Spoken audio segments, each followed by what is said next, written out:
प्रकट शरीर के तत्व से समस्त ब्रह्मांड की विशाल काया, अनंत सौर सिस्टम जिसमें हमारा छोटा सा एक छोटा सिस्टम है, और सारे विश्व का। और आप देखिए किस प्रकार से उस प्रबंधक ने सारे विश्व को, सारे गैलेक्सी को ऐसा स्थिर कर दिया है कि आज तक अरबों वर्षों से जो ये समस्त सोलर सिस्टम अपने सिस्टम में कायम है, स्थित हैं, वो कैसा बड़ा प्रबंधन है। आप सूक्ष्म से सूक्ष्म और विशाल से विशाल में उस महाप्रबंधक की इस प्रबंधन को देखिए। एक छोटा सा अणु है, उस अणु के बीच में न्यूक्लियस है, आप आसपास इलेक्ट्रॉन प्रोटॉन्स हैं। वो विधिवत किस प्रकार से उस नाभि की परिक्रमा कर रहे हैं इलेक्ट्रॉन प्रोटॉन्स सूक्ष्म रूप में। और विशद रूप में जब उसकी व्याख्या ऋषियों ने दी तो उन्होंने उसको सौर मंडल के हमारे छोटे से सौर परिवार को ले आए। जिस प्रकार अणु अपने चारों ओर उस प्रक्रिया को रखता है, वैसे ही किस प्रकार से एक बड़ा सोलर सिस्टम बीच में सूर्य को लेकर के इधर उधर ग्रह मंडल को, ग्रहों को अपने आसपास रखता है, और किस प्रकार से वो नियंत्रित गति से लॉ ऑफ ग्रेविटेशन से चल रहे होते हैं। और यहीं से उन महान ऋषियों ने जो गणना के स्रोत बनाए, चाहे उन्होंने ज्योतिष का क्षेत्र बनाया, चाहे उन्होंने गणित का बनाया या किसी भी प्रकार का बनाया, हर चीज को उन्होंने उससे प्राप्त करके उसकी बड़ी समीक्षात्मक वर्णन उसका किया है। आप देखिए प्रबंधन के ये समस्त कार्य जो आप सृष्टि में भी देखते हैं, हमारे जीवन के हर चीज में, हमारे शरीर में, हमारे हर चीज में विद्यमान रहे हैं। आप हमारे शरीर का भी प्रबंधन देख लीजिए। हमारे शरीर के प्रबंधन में आपका श्वसन सिस्टम अपने तरीके से चल रहा है, हृदय अपनी गति से चल रहा है। हृदय जब उसकी गति ऊपर या नीचे हो जाती है तो डॉक्टर कहते हैं हाइपरटेंशन हो गया, हाइपरटेंशन हो गया। नाड़ी की गति जब अधिक हो जाती है तो कहते हैं ताप वेदना आ गई। और देखो आयुर्वेद ने किस प्रकार से इसी नाड़ी के प्रबंधन के द्वारा जान लिया कि नाड़ी के स्पंदन मात्र से, एक वैद्य आयुर्वेद का स्पर्श नाड़ी के मात्र से वो बता देगा कि शरीर को किन अभावों से गुजरना पड़ रहा है। ये नाड़ी का स्पंदन ऐसा है तो ये वात की प्रक्रिया अधिक हो गई है, अब ये ऐसा चल रहा है तो कुफ प्रवृत्त हो गया है, कफ का प्रवृत्त हो गया है, अब ऐसा चल रहा है तो पित्त का प्रभाव हो गया है। तो ये देखिए किस प्रकार से प्रकृति ने अपने आप को इन सूक्ष्म तत्वों से बांध रखा है। और आज तक वो सृष्टि के कोई भी कार्य बिना प्रबंध के, बिना प्रबंधन के नहीं। ऋषियों ने इसी बात को दिल लेकर के जितने भी बड़े बड़े विषयों का आयोजन बनाया, जैसे मनुष्य समाज को भी उन्होंने प्रबंधन के भागों में बांटा। उन्होंने मनुष्य के स्वभाव को देख करके, मनुष्य की जन्म से लेकर के मृत्यु तक उन्होंने मनुष्य के जीवन का प्रबंध कर डाला कि जब मनुष्य बच्चा हो, उसमें संस्कार प्राप्त करने हो, किस प्रकार से 25 वर्ष की आयु तक उसको किस आश्रम के प्रबंध में रहना है, किस प्रकार से उसको ब्रह्मचर्य से एक छोटे से बच्चे से लेकर के 25 वर्ष की अवस्था तक उसको जीवन मूल्यों, नैतिक मूल्यों, विद्याभ्यास किस प्रकार से उसको सीखना है। उन्होंने जीवन प्रबंध की एक विशेष शाखा बना दी कि ब्रह्मचर्य के अंतर्गत रहकर वो जाकर के पहले माँ बाप के पास रहेगा, फिर वो विद्याधन के लिए आचार्यों के पास जाएगा, वहाँ किस प्रकार से उसको सिखाया जाएगा।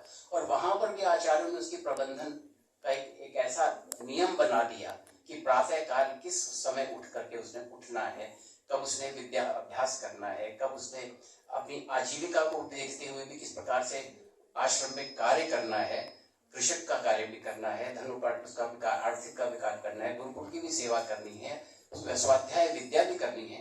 वो पूरे जीवन को एक आचार संहिता ढालने के लिए, चाहे वो राजपुत्र हो, वैश्य का पुत्र हो, दास्य वृत्ति में हो, किसी भी प्रकार की हो, एक ऐसी अनुपम प्रक्रिया वहां पर उन्होंने बना दी कि समाज को देने के लिए जो वो चीज बना दी उन्होंने।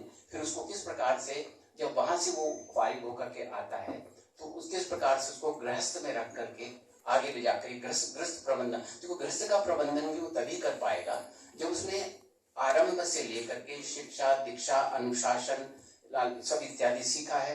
तो क्या गुरुओं के प्रति कर्तव्य रहे, क्या पत्नी के प्रति कर्तव्य रहे, क्या समाज के प्रति कर्तव्य रहे, क्या दायित्व किसके प्रति रहे, वो सब चीजें उसमें सीखी। लेकिन यहीं से वो यहाँ पर बात समाप्त नहीं हुई। उन्होंने इसको आगे चलकर आगे बताया कि गृहस्थ के पश्चात किस प्रकार से वानप्रस्थी होकर के उसने समाज को जो उसने प्राप्त किया है, जीवन में सीखा है, वो किया है, उसने वो करना है। और एक ऐसी स्थिति कि जब वो इस संसार से जाए तो उस पार ब्रह्म से मिलने से पहले वो संन्यास के मार्ग से कैसे अपनी आत्मा को उसके साथ जोड़ ले। इसी के साथ उन्होंने हमारे जीवन के प्रबंधन को 4 अन्य भागों में विभक्त कर दिया, धर्म, अर्थ, काम, मोक्ष।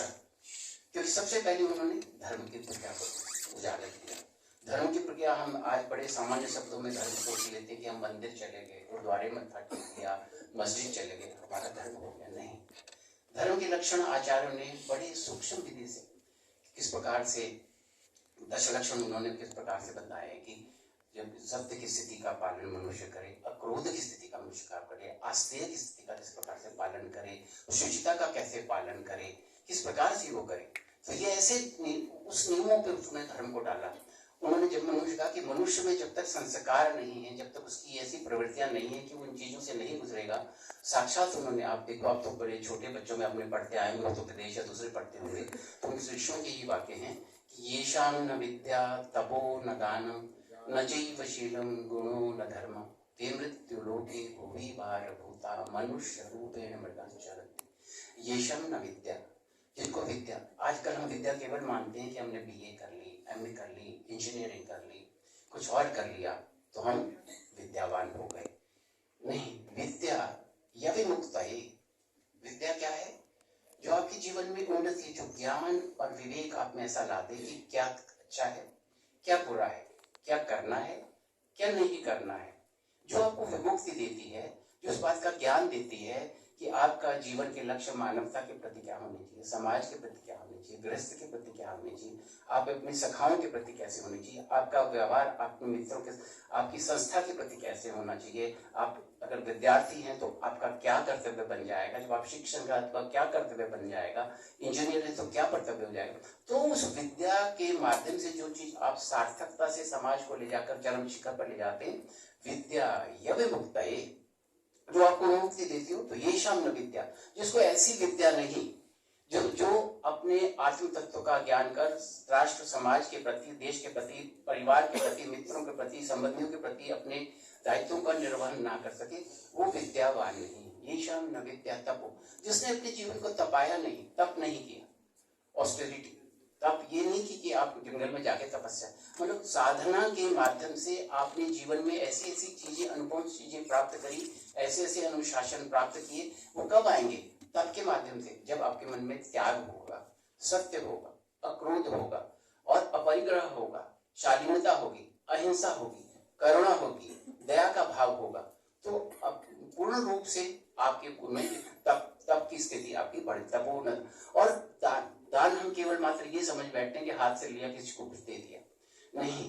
दान जो है वो आपका वाणी से आप समाज के प्रति मीठे रहने, बने रहना, सज्जनता के साथ सबसे अच्छी तरह से ऊपर बात करते आना, जो आपने विद्या के रूप में कुछ प्राप्त किया उसको आगे विद्यार्थियों में बांटना, जो आपने समाज के प्रति धन एकत्र किया, उस धन का भी प्रयोग सामाजिक कार्यों में, देश के कार्यों में, राष्ट्र हित में लगाना, वो तपोन न जीव शील। शील बहुत बड़ा गुण उन्होंने बताया कि जब इस चीजों को धारण करने के लिए, जीवन के हर कार्य क्षेत्र में अपने को सुदृढ़ रूप से आगे चलाने के लिए, तो आपको शील का होना। जरा सी किसी ने बात कह दी तो एकदम भड़क गए, किसी से किसी कुछ प्रकार को सहन न कर सके। तो इन चीजों को, जब तक आपके स्वभाव में शीलता का गुण नहीं होगा, आप किसी के प्रति भी कृतज्ञ नहीं रह सकेंगे। शीलता का गुण नहीं होगा, माता में शीलता का गुण नहीं है तो बच्चों के साथ उसका व्यवहार, पति के साथ उसका व्यवहार, सास के साथ उसका व्यवहार, परिवार वालों के साथ उसका व्यवहार बड़ा अप्रिय हो जाएगा। और ये शीलता का गुण माएं, पिता बच्चों को देते हैं, कि बच्चों में जब शील का गुण आ जाएगा तो एक बच्चा जब आगे चल करके विद्यालय में जाता है, अगर उसमें शीलता का गुण रहेगा तो दूसरों के प्रति भी सहृदय रहेगा। नहीं तो एक बार आपने घर में क्रोध में बच्चे को डांट दिया, वही बच्चा अपनी जो उसको क्रोध से डांटा है, वो उसके मन से वो चीज बाहर आनी है, वो दूसरी तरीके से दूसरे विद्यार्थी पर उसका प्रयोग करेगा। ऐसे समाज में अवस्था फैल करके लड़ाई झगड़ा परेशानी, तो शील का गुण होना भी बड़ा चाहिए। शाम न विद्या तपो न जानम न जीव शीलम गुणो न धर्म। हर चीज में अच्छी गुण को देखना, हर चीज की सराहना करना। और धर्म का मतलब ये नहीं कि किसी रिलीजन को फॉलो कर लिया, तो धर्म, जैसे मैंने कहा धर्म के 10 लक्षण, इन लक्षणों को पालन। ते मृत्यु लोके, वो इस संसार में मनुष्य के रूप में जीने के लायक नहीं है। वो ना तो किसी राष्ट्र के हो सकते हैं, ना किसी धर्म के हो सकते हैं, ना किसी जाति के हो सकते हैं, ना किसी प्रकार से। धर्मों को लेकर के भी बड़ी चीजें बड़ी लोगों में आ जाती हैं, लेकिन आचार्यों ने किसी भी प्रति, वेद व्यास जी के पास जब लोग गए हैं, जब वेद व्यास जी ने 18 पुराणों की रचना की, तो किसी ने पूछ लिया महाराज हम इसका सार तत्व समझाइए कि सार क्या है, धर्म का सार क्या है। वो कहते हैं अष्टादश पुराणेषु व्यासस्य वचनाद्वयम् परोपकाराय पुण्याय पापाय परपीडनम्। कि मैंने 18 पुराण लिख दिए हैं। व्यासस्य वचनाद्वयम्, 2 शब्दों में सारे शास्त्रों की मीमांसा हो जाती है कि क्या तो 2 वाक्य हैं, परोपकाराय पुण्याय। परोपकार, दूसरे का हित करना, अच्छा करना, सर्वत्र का भला चाहना। गुरु नानक जी ने कहा सर्वत्र का भला हित करना ही सबसे बड़ा पुण्य है।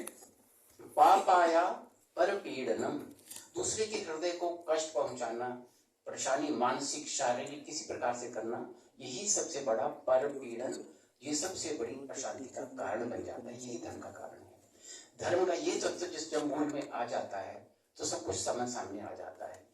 पांडव और कौरवों को जब पढ़ाया जा रहा था गुरुकुल में, तो आचार्य द्रोण जब शिक्षा दे रहे थे तो सबसे पहले उन्होंने कहा सत्यम वद धर्मम चर, सत्य का पालन करो। तो दूसरे दिन पूछा उन्होंने अपने विद्यार्थियों से, पांडवों से, कौरवों से कि तुम्हें ये पाठ याद हो गया?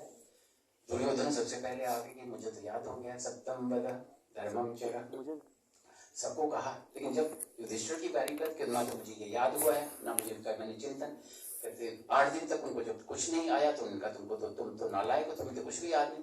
कहते महाराज न तो मुझे धर्म का पालन करना अभी तक आया है, ना ही सत्य का आचरण करना आया है। जब तक ये विधिवत रूप से मुझे ज्ञात नहीं होंगे तो ना तो मुझे धर्म का पालन करना आया, ना मुझे धर्म पे धर्माचरण करना आया, ना सत्य पालन तो मैं कैसे कह सकता हूँ। तो जब जीवन में ये चीजें उतर आती हैं तो आपके जीवन में का एक महत्व इतना बढ़ जाता है जो कि बहुत ही अच्छा चल के आगे आपको बहुत बड़ी प्रकार से ले जाता है। इसी प्रकार से जीवन प्रबंध के साथ साथ अनेक जो ऋषियों ने हमारे कलाएं रची, चाहे वो धर्म विद्या थी, चाहे वो वास्तु विद्या थी, चाहे वो ज्योतिष विद्या थी। और आज देखिए जो योग की चर्चा स्थान स्थान पर विश्व में, आज भारत विश्व गुरु कहलाने के लिए जो आगे आ रहा है और भारत को योग को जो समस्त विश्व में माना जा रहा है, ये भी हमारे उन्हीं आचार्यों की देन रही है। आजकल केवल हठ योग को हम योग मान लिया करते हैं, हम एक्सरसाइजेस करते हैं, कुछ करते हैं, हम सोचते हैं कि योग हो गया। इसकी अवधारणा पे अगर मूल रूप से भारत के प्राचीन साहित्य का अवलोकन करें तो महाभारत काल से पहले भी योग की प्रक्रियाएं प्रचलित थी। महाभारत काल में और खास करके भगवान कृष्ण की गीता में योग का विशेष रूप से वर्णन है। तो मूल प्रकृति से योग का अगर प्रबंधन किया जाए तो योग को आप 4 प्रकार से को जानने की कोशिश। सबसे पहले उन्होंने आपका कर्म योग बताया। कर्म योग इतना बड़ा योग है जिसके माध्यम से समस्त संसार संचालित हो रहा है।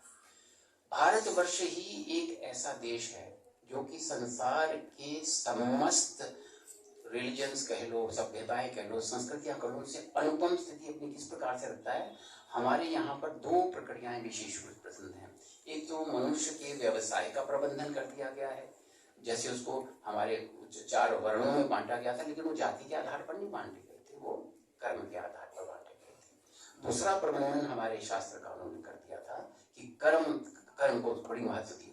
तो हमारे यहाँ कर्म सिद्धांत भारत का एक ऐसा सिद्धांत है जिससे हर एक भारतीय जीवन की उस पथ पर चलने की प्रेरणा पाता है कि वो जीवन में किसी का अनिष्ट ना कर सके। तो एक वेद और वायुवेद का वाक्य है यथा धेनु सहस्रेषु वत्सानुगम्यन्ति मातरम तथोपि कर्म कर्तारा कर्ताम अनुगच्छति। ये 1000 गायें रास्ते में खड़ी कर दी जाए, वत्सा बछड़ा, अनुगम्यन्ति अपनी मां को पीछे पहुंच जाएगा, कहीं भी उसकी मां खड़ी है, बछड़ा अपनी मां को चेस करके उसके नीचे उसके थनों पे पहुंच जाएगा। उसी प्रकार से जो कर्म पैदा मनुष्य करता है वो उसका कर्म रूपी बछड़ा वो अपने पिता के पास, अपने कर्म कर्ता के पास जाने के लिए तैयार बैठा है। अच्छा किया है तो अच्छे के लिए, बुरा किया है तो बुरे के लिए। आप बच्चे सोचे कि आपने कोई कर्म कर डाला, उससे आप बच जाएं। नानक जी ने बड़े सरल शब्दों में उसकी व्याख्या करी। नक नत खसम हत कीरत थके दी, जहां दाने तहां खाने, नानक सच करे। कि हमारे कर्मों का दायित्व तो हमारे साथ बना रहता है। वो कर्म हमें, हम कई सोच के करते हैं कि हम बुरा करके कुछ अच्छा कमा लेंगे, ऐसा कभी नहीं होता। इस कर्म की थ्योरी को आप समझें, भारतीय ऋषियों ने कैसे इसको ज्योतिष के माध्यम से समझाया। उसने उसी कर्म योग को लेकर के कहा कि विधाता के पास एक विशाल रूप में जो सारा ब्रह्मांड है, सारा ब्रह्मांड विधाता ने अपने पास रख रखा है। मनुष्य के कर्मों के लेखे जोखे का हिसाब रखने के लिए, उसके कर्मों में कब उसको किस प्रकार का फल मिले, किस प्रकार से, तो ये आकाशीय ग्रह संरचना जो की गई, आकाश पिंड और ग्रह तत्व बनाए गए। मनुष्य का जब जन्म उस स्थिति में होने वाला होगा कि जब उसने जन्म लेना है, तो उसी कर्म के अनुसार वो ही ग्रह जन्म नक्षत्र और अन्य सभी स्थानों पर बैठ जाएंगे, जहां से उसको लाभ होना होगा, लाभ प्राप्त होगा, जहां से हानि होगी, हानि प्राप्त होगी, कहीं किस प्रकार से कुछ नुकसान होना को नुकसान होगा। आप देखिए कि इसी जन्म में कई सके भाई शत्रु बनकर रहते हैं, पति पत्नी शत्रु बन के रहते हैं, सगे परिवार के लोग शत्रु बन के रहते हैं। न जाने जन्म जन्मों के कब से उनके कर्म, कोई भाई के रूप में जन्म ले लेगा, कोई पिता के रूप में जन्म ले लेगा, कोई पति पत्नी के रूप में जन्म ले लेगा, और यही वो अपनी, और तभी कहते हैं कि मनुष्य जो है अपने कर्मों को अगर उसने दग्ध करना है तो निष्काम कर्म करे, किसी प्रेरणा से प्राप्त होकर कर्म ना करे, क्योंकि जो प्रेरणा से प्राप्त होकर कर्म जो किया जाएगा उसका फल सुनिश्चित करने के लिए इसको बार बार आना पड़ेगा। और मनुष्य की जब मृत्यु हो रही होती है, उस वक्त उसके मन में जो संकल्प विकल्प चल रहे होते हैं, तो ईश्वर के उस विशाल कंप्यूटर में वही अंकित होकर के जिससे उसने राग द्वेष रखा है, उसी को निपटारा करने के लिए उसके पुनर्जन्म में दोबारा वो आएगा। तो उन्होंने कर्म योग को ऐसा ऋषि ने बता दिया कि तुमको अपने कर्म को निश्चित रूप से करना है। और ये कब होगा? जब आप निष्पक्ष रूप से सभी को एक जैसा देखेंगे, क्योंकि सभी में जब परमात्मा का रूप आप देखेंगे, कभी किसी के प्रति अन्याय नहीं कर सकेंगे। गुरुदेव बहादुर का बड़ा सुंदर एक वचन आता है गुरु ग्रंथ साहब में कि सकल वनस्पत में वैसंतर, कि सारी वनस्पतियों में वैसंतर अग्नि छुपी हुई है।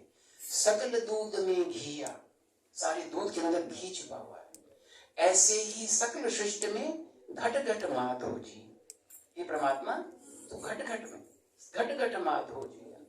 जब घटपट में आप माधव परमात्मा का स्वरूप देखने लगेंगे, तो कौन आपके लिए क्रिश्चियन है, कौन मुस्लिम है, कौन हिंदू है, कौन ईसाई है, समदृष्टि आ गई ना। वही कृष्ण कहते हैं सबको मेरी एक जैसी दृष्टि से देखो। समदृष्टि जब आ गई तो मनुष्य के कर्म योग में उसी ने वही परमात्मा की साधना प्रारंभ करनी शुरू कर दी। तो इस कर्म योग के माध्यम से सतत चेष्टाओं को करते हुए आप अपने काम पर नियंत्रण रखना है, लोभ पर नियंत्रण रखना है, क्योंकि कर्मयोग करना इतना आसान नहीं है।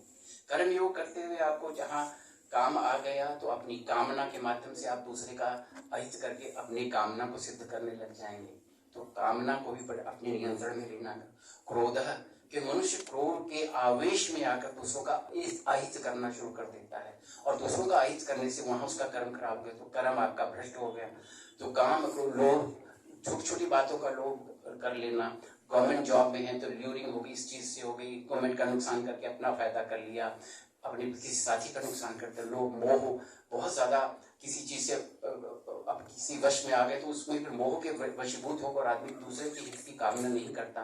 तो अहंकार, अपनी ईगो में रहना, काम क्रोध और मात्सर्य करना, बिना बात के जेलस पैदा करना लोगों से, ये चीजें आपकी कर्म में बाधक है। जब ये चीजें आपकी कर्म में आ जाएंगी तो आप ना तो कर्म योगी बन सकते हैं, ना आप कर्म योग कर सकते हैं, ना कर्म में आपकी सार्थकता प्राप्त हो सकती है। और अब आपका जब तक कर्म निष्पक्ष, निष्पाप और इस प्रकार से नहीं होगा, तब उस परम सायुज्य से, परम परमेश्वर से आपका सानिध्य नहीं हो सकता। क्योंकि जब तक हृदय में आपके प्यार नहीं है, सबके प्रति समता नहीं है। यहाँ भी मुझे गुरु का एक शब्द याद आता है कि वो क्या कहते हैं, तहां सदा वसंत है, वहां आनंद ही आनंद है, वहां खुशी ही खुशी है। नानक जी कहते हैं, कहा जिस घर वसया कंठ, जिसके हृदय में परमेश्वर का वास। यहाँ ईश्वर अगर आ गए तो आपको क्या हुआ, तहां सदा वसंत है, आनंद ही आनंद है। जिस घर वसया कंठ, जिनके कंठ दिशापुरी, जिनके हृदय में परम प्रभु का वास नहीं है, सो अहर्निश है जलंत। वो हमेशा कष्ट, क्लेश, राग, द्वेष, चिंता, विकार, परेशानी, चिंता, उसका बुरा कर, उसका बुरा कर, उसका बुरा कर, उसका बुरा कर में रहते हैं। जब प्रभु हृदय में आ गए तो बसंत ही बसंत है, और जब बसंत हो गया तो मास दिवस मुहूर्त भले जिसको नदर करे। क्योंकि समता का भाव आपने रखे तो ईश्वर आपके प्रति बड़े अच्छे हो जाते हैं। और आपने देखा कई सज्जनता का जो भाव रखते हैं तो कहते हैं, यहाँ भी गुरु नानक जी का शब्द है कि संता के कार्य आप खलोआ। परमात्मा जो सज्जन व्यक्ति है, अच्छा व्यक्ति है, दुराग्रह नहीं रखता है किसके प्रति, वैश्य मनुष्य से। संतान के कार्य आप खलोआ, अपने आप खड़ा हो जाता है परमात्मा। हर कम करावण आया राम, सारे काम आपके वो सिद्ध कर देता है। तो कर्म भाव जब आपने, कृष्ण ने कहा कि आपने कर लिया तो आप कर्म योग में पारंगत बन गए। और उस माध्यम से, क्योंकि चारों योग के जो माध्यम उन्होंने बताए कि कोई भी योग, चाहे कर्म योग हो, चाहे भक्ति हो, चाहे ज्ञान हो, चाहे राज हो, कोई भी अलग अलग नहीं है। किसी एक में भी पारंगत बन जाओगे तो परम तत्व की प्राप्ति, ब्रह्म की प्राप्ति, ब्रह्म सानिध्य, और इस देश में, समाज में, मनुष्यों में रहकर आप अपने जीवन को बहुत अच्छा बना लेते हो। तो कर्म योगी बनना हमारे लिए बहुत अच्छा है। तो कर्म योगी, आप जैसे टीचिंग इंस्टीट्यूशन में हैं, इंजीनियर अपना काम कर रहा है, डॉक्टर अपना काम कर रहा है, अपने अपने काम में अगर आप पारंगत हैं, उसके माध्यम से समाज का भला करते हैं, राष्ट्र का भला करते हैं, देश का भला करते हैं, और वो कर्मठता की कमाई खाते हैं, तो निश्चित आपके मार्ग में कोई बाधा आने वाली नहीं है। प्रकृति आपकी सहज रूप से सहचरणी बनकर आपकी सहायता करके आपको अनेक प्रकार से लाभ देने वाली। तो कर्म योग को ऋषियों ने बहुत महत्वपूर्ण और बड़ा अच्छा बनाया। लेकिन इस कर्म योग को प्राप्त करने के लिए आपको, जैसा कि बताया, राग, द्वेष, लोभ, काम, क्रोध, बोलों से मुक्त रह करके, और ये तभी हो पाएगा जब आप निरंतर अच्छे लोगों की संगत में रहें, अच्छी बातें सीखें, अच्छी चीजों का अनुसरण करें, तब कर्म योग। तो दूसरा उन्होंने बताया कि योग का दूसरा प्रकार क्या है। दूसरा योग का प्रकार है भक्ति योग। भक्ति है कि मनुष्य का परमात्मा ने अलग अलग प्रकार का टेम्परामेंट बनाया है। किसी को कर्म योग अच्छा लगता है, किसी को भक्ति योग अच्छा लगता है, जो ज्यादा ज्ञानी उसको ज्ञान योग अच्छा लगता है, जो ज्यादा डिसिप्लिन उसको राज योग अच्छा लगता है। तो यहाँ पर भक्ति की तरफ आ गए। तो भक्ति में है कि हृदय की अनन्य भाव से हर वक्त आराधना करना। सिमरो सिमर सिमर सुख पाओ, कली काल कलु क्लेश मिटाओ। सुखमणि में आता है, सिमरन करने से, ईश्वर का ध्यान करने से। भक्ति की परंपरा में आप देखिए, आपने कितने ऋषियों को देखा जिन्होंने भक्ति में गाते। प्रहलाद की भक्ति को ले लीजिए, ध्रुव की भक्ति को ले लीजिए, कलयुग में नानक जी की भक्ति को देख लीजिए, कबीर जी की भक्ति को देख लीजिए, मीरा की भक्ति को लीजिए। उन्होंने भक्ति के माध्यम से किस प्रकार से अपने आप को बिल्कुल ईश्वर के साथ जोड़ लिया, किस ईश्वर के साथ हो गए, और उसी ईश्वर का साथ होने से युगों युगों तक वो आगे याद किए जाने वाले हैं। इनको युगों युगों तक देखिए, श्री गुरु नानक जी का तबका लगाया हुआ सदकर्म किया गया सच्चा सौदा, 20 रुपए का सौदा, आज सारे विश्व में जगह जगह लंगरों के बन में प्रतिस्थापित होकर उनके कर्म से कितना बढ़ गया है। इस समस्त विश्व में वो लंगर चल रहा है।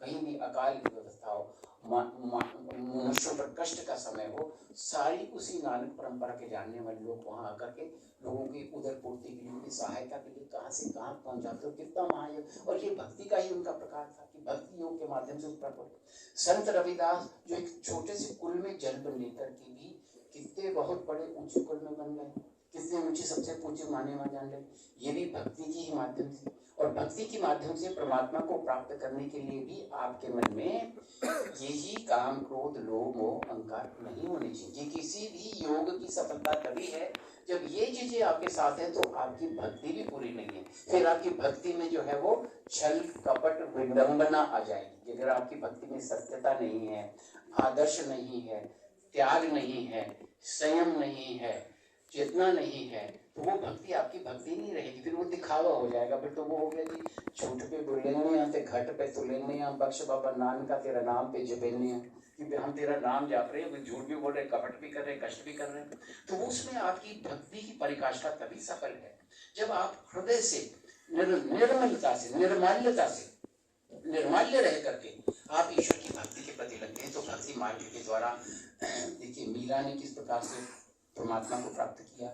नानक जी का नाम सब जगह, कबीरदास जी का, रविदास जी का, और ध्रुव को देखो, गुरु ग्रंथ में बार बार ध्रुव का जिक्र आता है कि ध्रुव ने किस प्रकार से अपार शक्ति को प्राप्त किया परमात्मा के सानिध्य से, तो भक्ति का भी।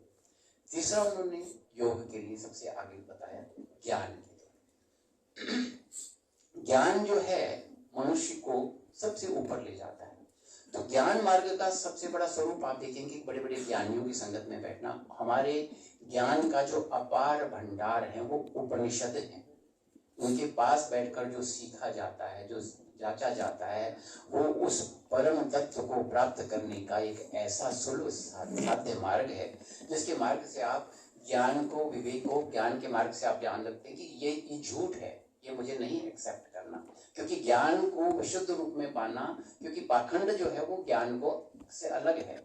पाखंड रूप में किसी चीज को आप करते रहेंगे उसकी सिद्धि प्राप्त नहीं होगी। लेकिन जब ज्ञान विवेक के द्वारा आप देखेंगे कि ये चीज सत्य है, ये असत्य है, जो वेद शास्त्र ने मार्ग जो बताया है आपको ज्ञान का, ज्ञान की कैसे प्राप्त की जाए, तो आपको ज्ञान की प्राप्ति होगी। और ज्ञान की प्राप्ति करने के लिए भी आपको अच्छे लोगों को चिंतन, मनन और भक्ति, क्योंकि ज्ञान और भक्ति दोनों आपको किस अच्छे ऊंचे लोगों की संगत में पहुंच के, नहीं तो आपके अनेक जनों की चयन, ना तो आपको ज्ञान प्राप्त होता, ना ही आपको भक्ति प्राप्त होती।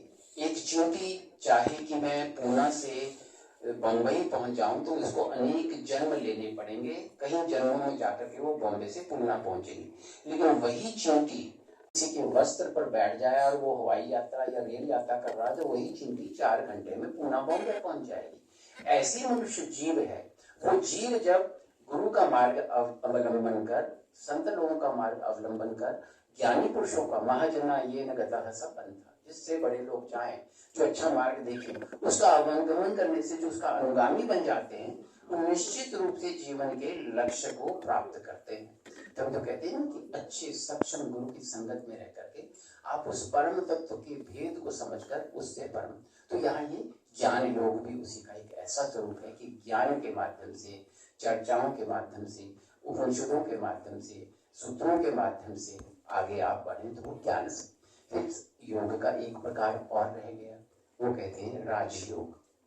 जैसा आप जानते हैं कि राजा मैजिस्ट्रेट होता है, सबसे बड़ा योगों में सबसे बड़ा योग ज्ञान योग, राजयोग है।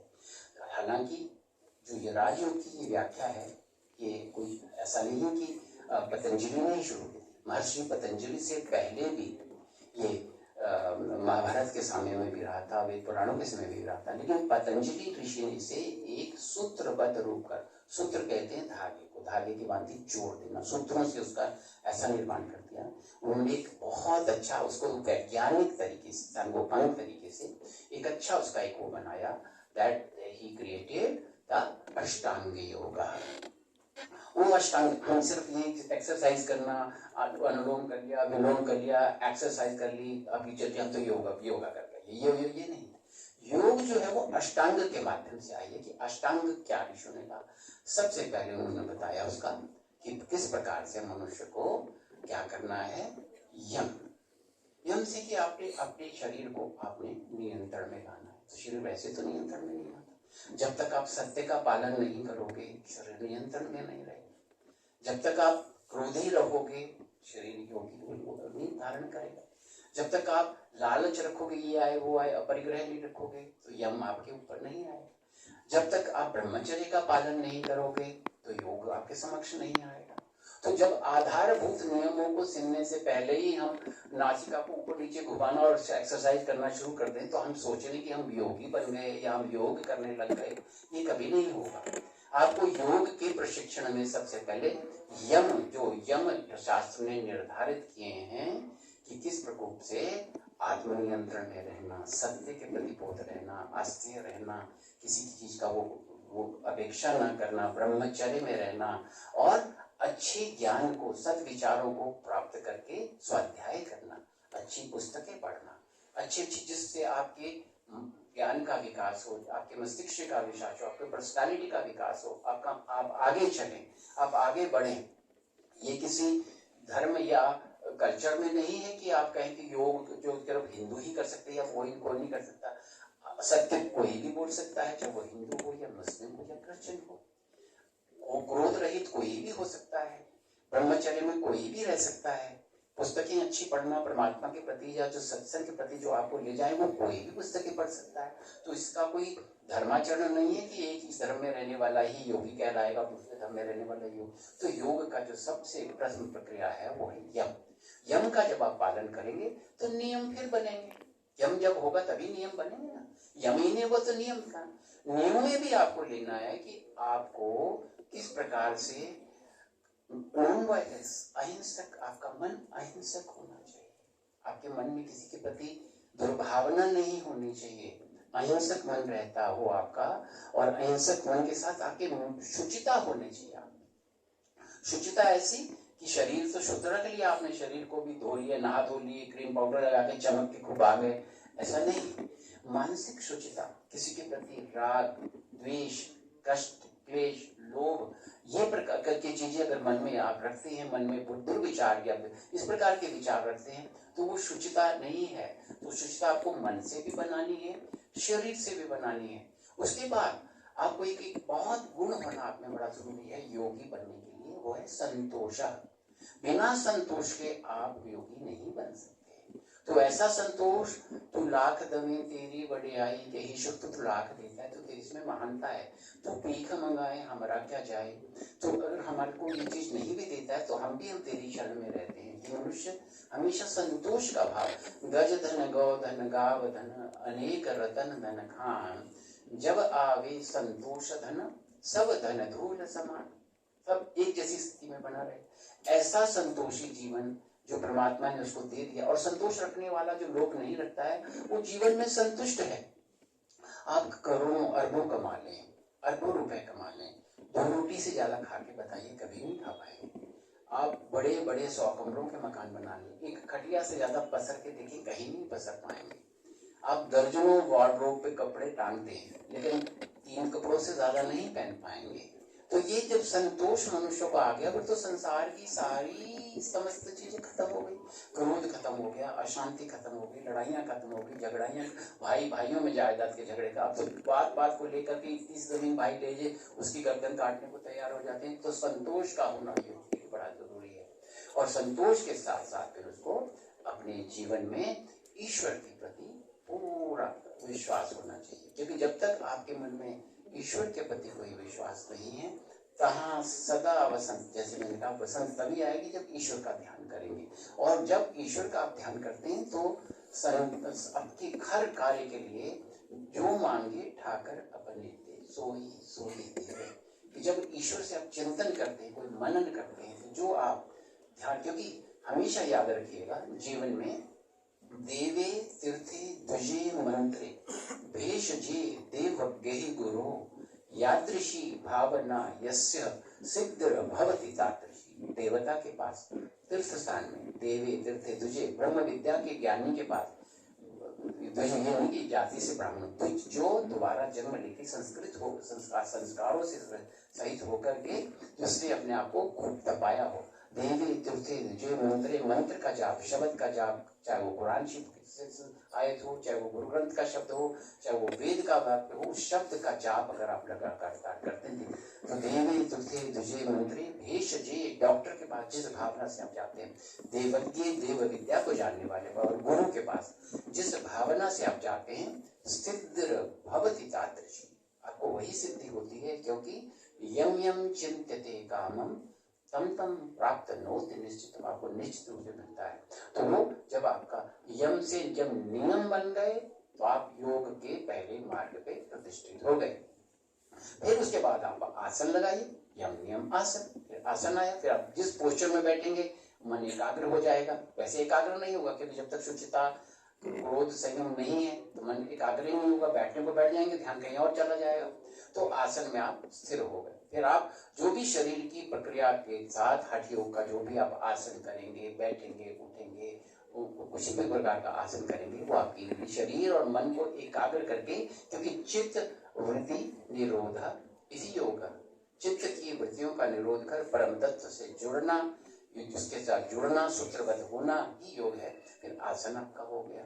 फिर उसके बाद यम नियम आसन, फिर उसके बाद प्राणायाम। प्राणायाम एक बहुत आवश्यक क्रिया योग की है। श्वास का लेना और श्वास का छोड़ना, क्योंकि शरीर का समस्त संचालन जो है वो श्वास करता है।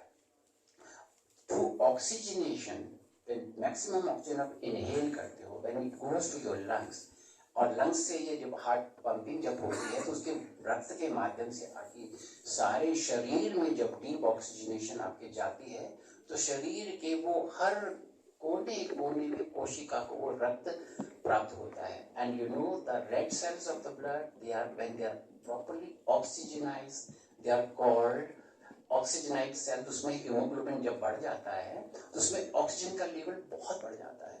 ऑक्सीजन का लेवल जब बढ़ जाता है तो शरीर के जिस जिस कोने में आपके लंबे आयाम को, प्राण को रखने से और छोड़ने से जो ऊर्जा प्राप्त होगी और लंग्स में काफी देर तक रहेगा तो शरीर की हर कोशिका में पहुंचेगा।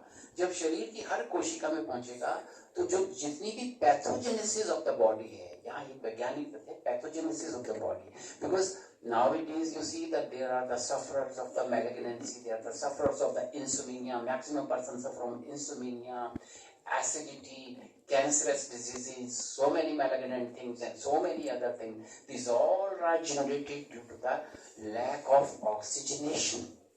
You see, pollution जब चल रहा है तो pollution में आप पेट्रोल भी इतना ज्यादा या गैसेस बाहर हो रही है, बाहर पोल्यूशन है, आपके दिमाग में पोल्यूशन है, because you are polluted with the thoughts, some bad thoughts and malignant thoughts. When malignant thoughts come to the mind that create hyper acidity, stress, insomnia and schizophrenic tendency, जो पागलपन की tendency आजकल आती है। आजकल आप लड़के लड़कियों को देखो, लड़कियों का स्वभाव कितना बिगड़ा हुआ है, बच्चों को, लड़कों का स्वभाव कितना बिगड़ा हुआ है। शादियां बाद में करते हैं, फ्रस्ट्रेशंस पहले तैयार होकर के ईगो के माध्यम से इतनी चीजें तैयार हो जाती हैं कि they are not going to stay in their family life, and when they do not stay in the family life, even the coming generation of the children, they are the great sufferers. Because due to this frustration, because Western world had seen, because I just throughout the globe मेरे world का travel मैंने कम से कम 300 बार कर लिया है, तो यही जो सफरिंग्स वहां जाकर के देखते हैं, फिर भी भारतीय भूमि को बहुत अच्छा मानते हैं, क्योंकि हमें ये फ्रस्ट्रेशन टेंशन इसलिए नहीं है कि हमारा एक तो ईश्वर पे विश्वास है, तो हमारा फैमिली सिस्टम पे विश्वास है, हमारी वैल्यूज है, लेकिन आजकल के बच्चे ये समझ पाने में असमर्थ हो रहे हैं। वो छोटी छोटी ईगोस के माध्यम से इतना उन्होंने टॉक्सिक एटमॉस्फेयर क्रिएट कर लिया है कि they had created really chaos. इससे हटना होगा कि जब तक यहाँ से हम नहीं हटेंगे तो हमारा मन बड़ा हो। तो जब आप दीर्घ श्वास खींचते हैं तो दीर्घ श्वास जब आपके लंग्स में जाता है, टिकता है, फिर प्रेशर से जब आप उसको स्लोली उसको बाहर, क्योंकि आरोह का क्रम अच्छा होना चाहिए और अवरोह का क्रम जब नीचे श्वास आए तो इतनी धीमी गति से आए कि नाक का बाल में ना हिले। अभी आप जोर से सांस लेके एकदम छोड़ते हैं, that is not yoga. First of all when you have to inhale, you have to inhale in a normal way, but when you have to exhale it out, it should be very very slow. नाक का एक बाल भी नहीं हिलना चाहिए, तब ये नीचे आएगा तो आपके ये कार्डियक सिस्टम को, नर्वस सिस्टम को, नेफ्रो सिस्टम को and all your glands, whether it is endocrine gland, whether it's a thyroid gland, whether it is a pancreas and all that, कोई भी आपको किसी भी प्रकार की डिजीज से आपको बहुत बताएगा। और ये बहुत अच्छी प्रैक्टिस है अनुलोम विलोम की। और बाकी शरीर के जो व्यायाम इसके साथ करते हैं वो आसनों के माध्यम से और फिर प्राणायाम के माध्यम से आप अपने आप को काम।